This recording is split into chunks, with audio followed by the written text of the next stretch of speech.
So this bird is called a hermit thrush. It is a relative of robins. You know how, I don't know if anybody's seen a baby robin and they have all the spots on their breasts. All the thrushes have spots either when they're young or even when they're older.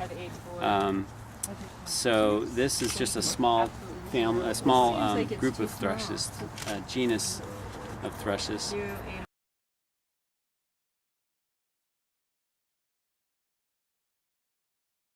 Or 4 species that we see is that there's a difference between their back and their tail, and they have an olive back with a reddish tail. That always identifies them as a hermit thrush. They're skulky birds. They'll sit in the bushes all the time, and they're hard to see, but you hear them more often than you see them. And in the summer, if you get up to the northwest woods in Oregon, Washington, Canada, you can hear their song, which is just unbelievably beautiful. The thrushes can sing amazingly well. They actually have 2 syrinxes, they call them, syrinx, as opposed to larynx, and so they can do 2 notes at once. So they can harmonize with themselves. It's really unbelievable. Harmonize with themselves. The one thing I wanted to show you is that we know now, looking at this bird, that it is a hatch-year bird, meaning it was born last summer, so just a couple months ago possibly. The reason we can tell is because you see these little light dots on the tips of these feathers.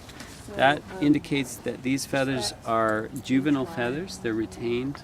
It went through a molt probably in the last month or 2 and molted some of its feathers, mostly body feathers, but it didn't molt these.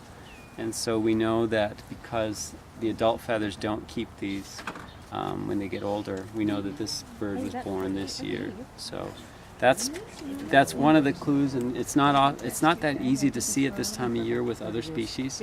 So it's kind of cool that we can see this. Most of the birds we get now are like, I don't know, could be an adult, could be a young bird, but this one we know is a young bird. And one of the other things we look for is sort of the shape and width of the wing feathers and the wear. And by next spring, all those juvenile feathers that it retained will be a lot more worn than the adult feathers that it molted into in the fall, because they're weaker.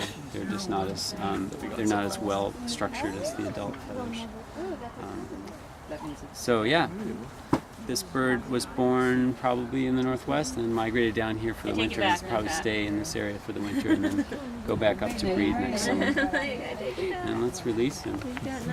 So I'll release him this way because he came from. Daddy, can I have your phone? Can I have your phone?